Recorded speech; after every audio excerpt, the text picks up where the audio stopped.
Lab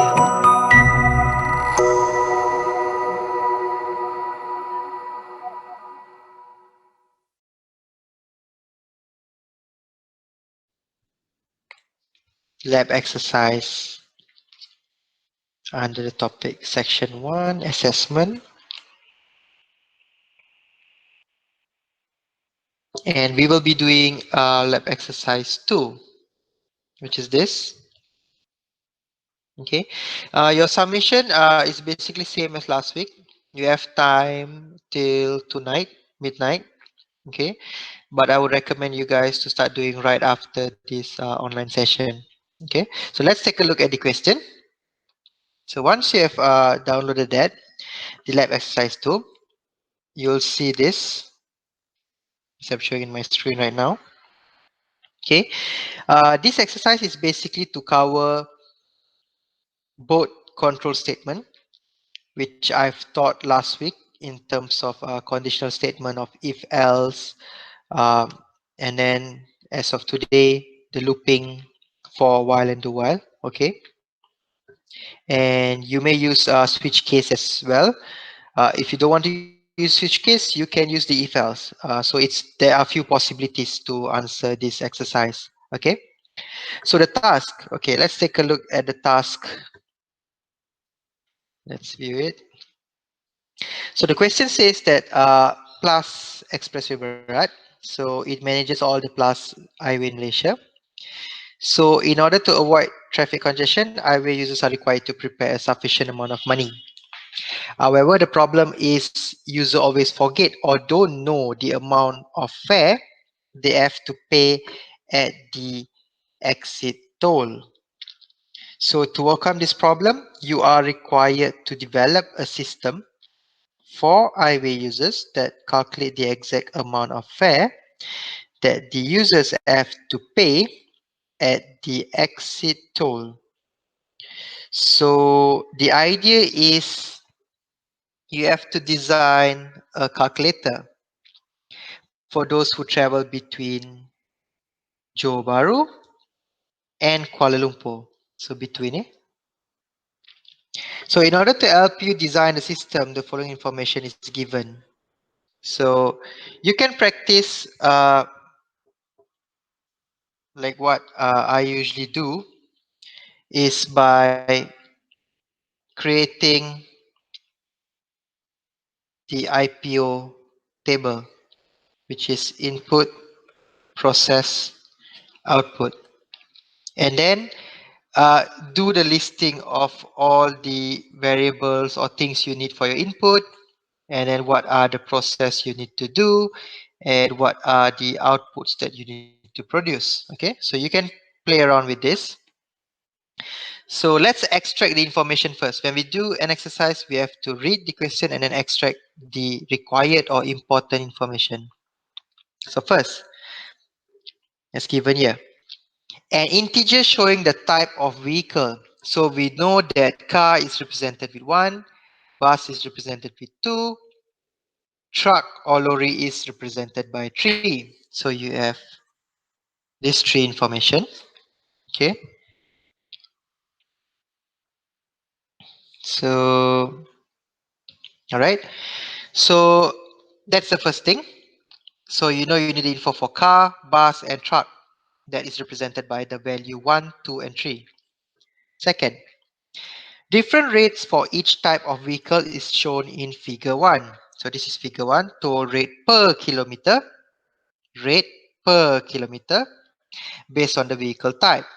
So you know that car costs 1 ringgit per kilometer, bus costs 2 ringgit per kilometer, and lorry costs 3 ringgit per kilometer. Okay, so you extract the 2 information. So here you can already ready lah. Car equals to 1 and then the rate is 1 ringgit. Bus equals to 2 with the rate is 2 ringgit.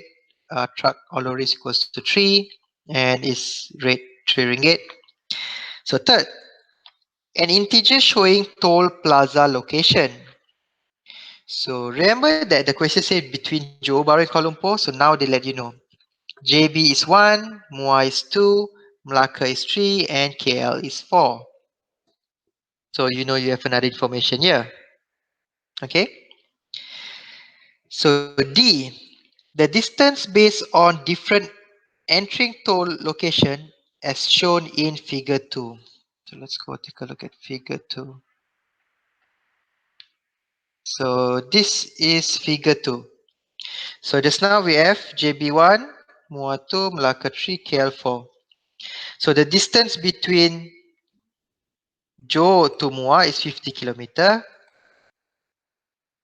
MUA to Melaka is 30. Melaka to KL is 24. Okay. So now let's do a calculation, because if you see this black arrow, it shows in one direction. So we know that it's going on one direction. Okay. But before that, let's double confirm.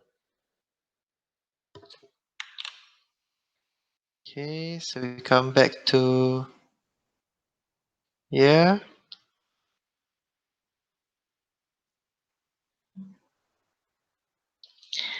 The journey is from JB to North only.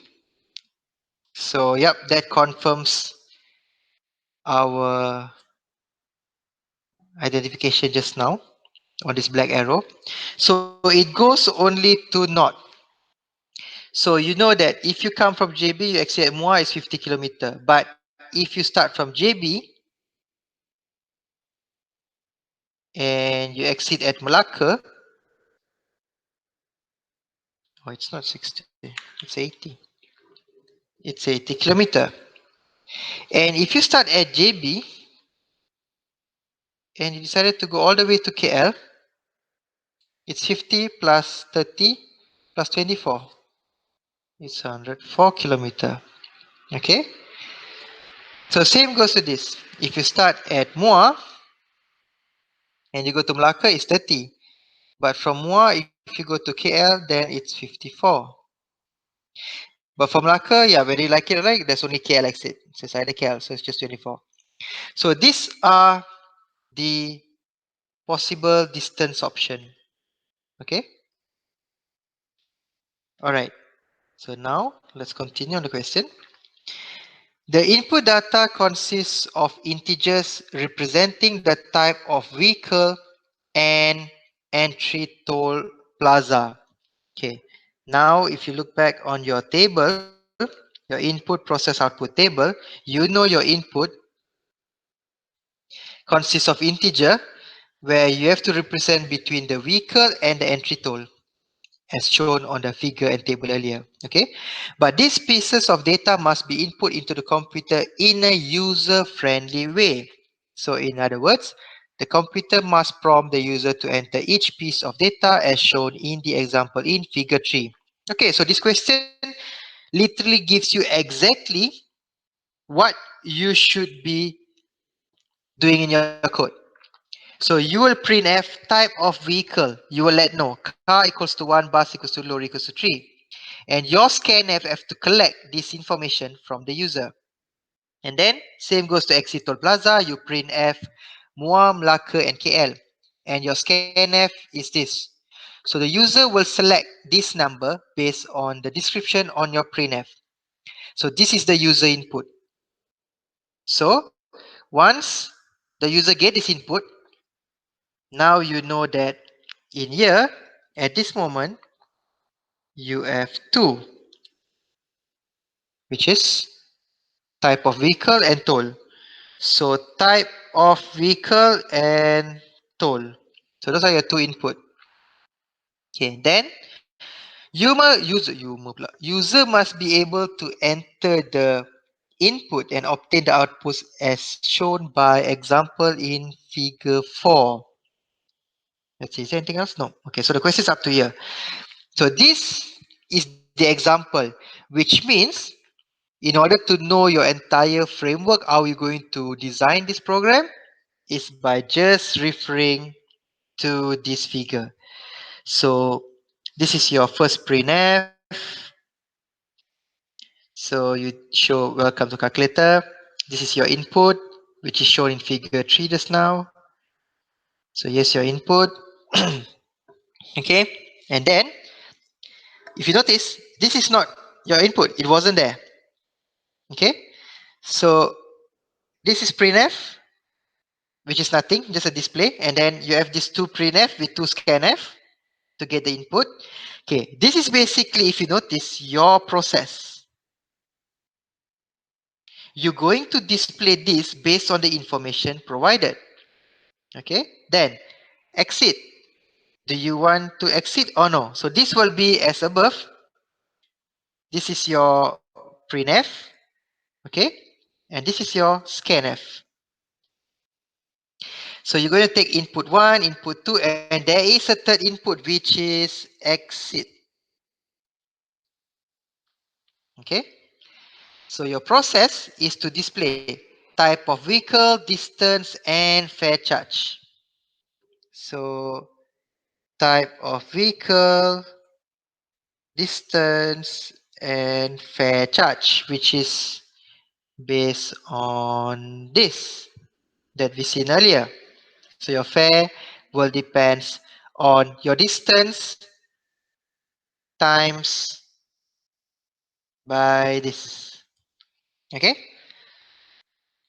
So all the distance for car, you just times with 1 ringgit. For bus, you times 2 ringgit, and for lorry, times 3 ringgit. So that will go under your process. Okay. Then, this is where interesting part. So after you get input number 1, input number 2, input number 3, this is your process, right? Okay. Then it asks again type of vehicle and exit toll plaza. So this is exactly as this. So what does this tell you? It's a looping. So this statement is going to be inside the loop. And what's the condition for this loop? Is by referring to this. So if the user click 1, which is 0 for yes, 1 for no. Okay, you can change this. I prefer 1 for yes, 0 for no, but yeah, up to you guys. You can follow this. 0 for yes, 1 for no. So do you want to exit? The user decided to say no. So the loop continues. So your condition for your loop will be this. If the user key in 0, you will terminate the loop. Okay. So what happens next? Since user doesn't want to exit, so it asks back the same input, which is here, and then it processes the same information, which is here. So your process is basically type of vehicle, distance, and fare charge, which is here, type of vehicle, distance, and fare charge. Okay. And then once you do the second one, you ask the user, yes or input again. Okay. This is actually repeating from here, which is in the loop. Do you want to exit? Yes, user decided to exit. So when user decided to exit, you tell them, okay, bye-bye. So your output is basically all your printf. Whatever printf that you see on your figure 4 is your output. So that's the question is. So the tricky part is, where do you use your if else? Where do you use your selection decision statement, and where do you use your looping? So looping is simple. As you can see here, by checking on the condition of exit, you ask back this input. So this input and the process, okay, will be inside the loop, including this. Do you want to exit? It's also inside the loop. So you can see that this part is inside the loop. And then checking this condition will tell you whether you want to repeat this loop or do you want to terminate. So this one, line 1 is not in the loop. Not in loop. And this by also not in loop.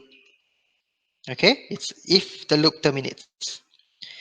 So looping, you can use do while, you can use while. Obviously, it's not for, because you don't know how many times the user wants to repeat. So it's definitely not a for loop. Okay. In terms of the process, type of vehicle, distance, and fare charge, yes, you can use the if else. So you can check if the user key in one, then it represent car, and then the rate will be 1 ringgit, and then the distance you can times based on that. So that's the if else there. Okay, I'm not going to go into detail on that because it's meant to be your exercise. So yep, that's the briefing of your exercise question.